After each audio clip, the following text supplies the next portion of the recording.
We don't have good West Coast terrain, big whoops, but when the tires come off the ground, it's going to be a much flatter attitude. It's going to keep the tires in contact with the ground much more and be more comfortable. So we're really focused on that from a suspension standpoint. Any spec you drive, whether it's the RC2 with the single spring or the RC2 with the dual spring or the X2, it's going to be more comfortable than the previous version. Bighorn Original Bighorn Original 29-inch tire compared to the Bighorn 2.0 27-inch tire. More comfort from the sidewall as well. It's an 8-ply versus a 6-ply. Anybody else's Bighorn Original, they're 6-ply. This is exclusive for us, made for the 2019 YXZ100R. Maximum durability, again, from the 8-ply rating. Again, there's a lot of rocks there. You're going to notice a nice soft touch feeling versus the pinch flat you can get with a smaller size. There's a lot more sidewall as well. Going from a 2914 down to a 2714, you lose a lot of sidewall there. So it can be harsh and it's very easy to pinch flat that tire. With the size, we also wanted to change the gearing. We had to accommodate the gearing. So 2nd through 5th gear, 7% lower on the 2019. That's really just to accommodate for the size of the tire. So that's about a 7% change, 27 to 29. 2nd through 5th, 7% change. First gear, though, is much different. 24% lower first gear compared to last year.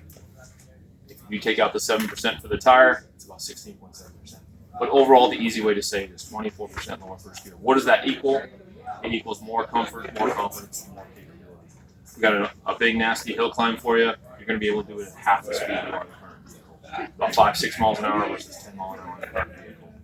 If you stop in the middle of the hill and you get back on the gas, it's going to spin the tires much quicker. It's not going to put as much pressure on the clutch. The clutch is exactly the same last year to this year. It's going to be confusing for people, but the 2019 clutch is hundreds of % more durable than the current one. And that's because of the gear ratio.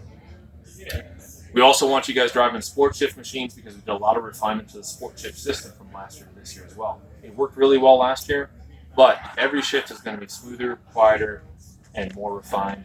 Downhill engine braking, we've got a long downhill for you. The engine brake feel from the sport shift system should engage more naturally and more smoothly and less abrupt than it did before. And then actually we have dynamic clutch engagement in reverse, which we did not have last year. So if somebody's stuck and they romp on the gas, go backwards, previously they would just have to get off the gas. Now it's going to ramp up to 6,000 RPM, spike the clutch, and get the tire spinning in reverse, just like it used to do the first year. So that's a key change. The radiator is a huge thing, especially for you guys on the East Coast. With the muddy conditions we have, the current vehicles are starting to get mud on the radiator. If we keep going, obviously the engine's going to get hot.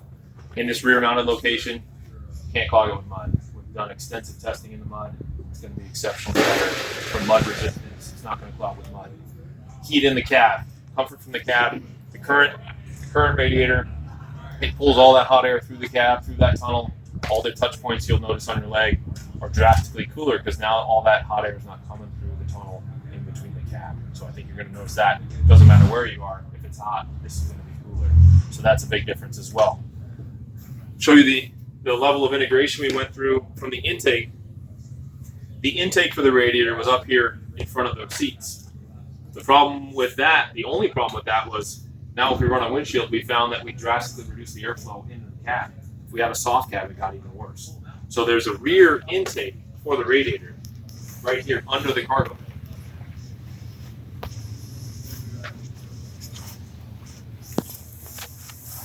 Right here, this is not an exhaust. This is the intake for the radiator.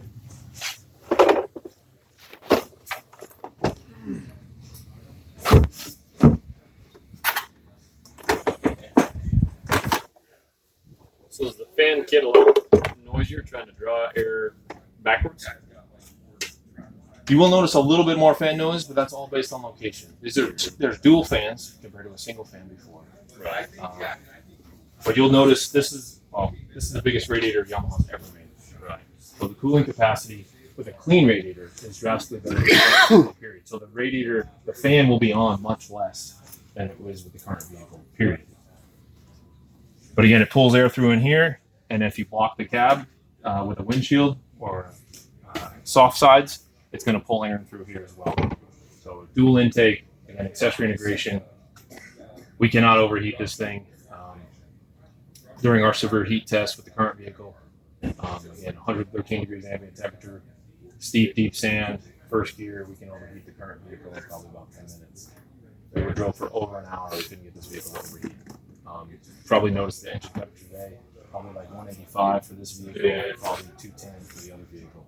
It's significant. Drastic change. East Coast, West Coast, it doesn't matter where you are. This rear radiator location. The only downside is a little bit of fan noise, like I said, when you're stopped. You can notice the noise behind you. And of course, a little bit of visibility, but again, it's going to have, compared to a aftermarket relocation kit, they're never going to have that level of integration, right? Especially with the accessories. So that's a huge thing for the new YXZ.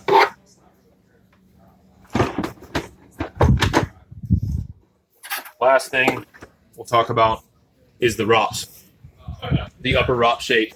Two things we were trying to achieve. Any of our West Coast guys, but it happens on the East Coast too. You go down a long downhill, and there's a steep uphill at the bottom. The current vehicle with a sun top on it, you kind of duck your head down and look up this way to see the top of the next hill. So we really wanted to improve that visibility in that situation. So we moved the sun top back and the ROP shape accordingly to really improve that visibility in that situation. The second thing it does, we really want to improve ingress and egress, in and out of the vehicle, be more comfortable, especially on the showroom floor. You want to bump your head, getting in and out of it. This is going to be much better than that. It's much roomier in this way. So visibility and better in and out, that's the key point for the new ROPS. All right. Any questions about the vehicle? I want to get you guys riding. I know you've been standing around quite a bit. Wheels. 4x156 bolt pattern. We didn't want to change it. We've had 4x110 for many moons. 4x156, we didn't want to do that. We had to. With this bigger wheel and tire package, we want to make sure the lug nuts stay tight, of course. This bolt pattern gave that to us. The brakes also have been upgraded. Again, with the bigger wheel and tire, the brake system is going to be more taxed. Stock stainless steel brake lines. Never done that before either. That's a first for Yamaha on the ATV and side-by-side side. And then the master cylinder, the calipers, and the discs. And the pads have all been upgraded to accommodate the bigger wheel and tire package. EPS, last thing.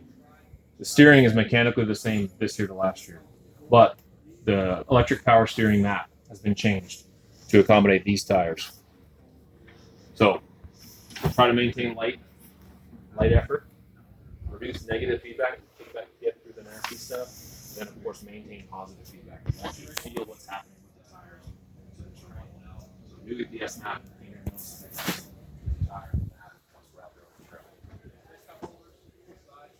Run through accessories quick.